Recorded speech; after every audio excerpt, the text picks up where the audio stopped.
Paladesisyong, Mosang, netizens supalpal kay Lovie Poe, balik taping sa BQ.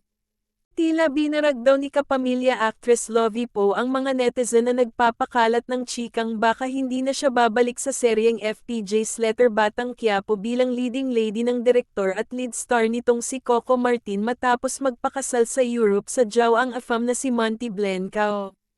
Matatanda ang naging usap-usapan na baka hindi na raw bumalik si Lovie sa Pilipinas dahil magsesettle na ito for good sa ibang bansa para mas makasama ng matagal ang mister.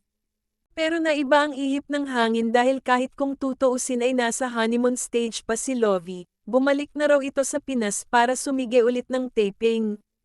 Means to say, mananatili siyang leading lady ni Coco at stay pa rin ang karakter niyang si Makang. Isa pa, kasama si Lovie at Coco sa asap natin to sa Milan, Italy. May mga chika kasing si kapamilya sexy actress vlogger Ivana Alawi na raw ang papalit sa trono ni Lovie. Isa pa pala sa nadagdag sa cast ay ang matagal na kapuso at nagbabalik kapamilyang si Jacqueline Jose. Baka napakiusapan ni Coco si Jacqueline na sumama sa serye since matagal na silang nagkakasama sa mga indie films. Noong Summer Metro Manila Film Festival, muli silang nagkasama sa pelikulang Apag ni Brillante Mendoza.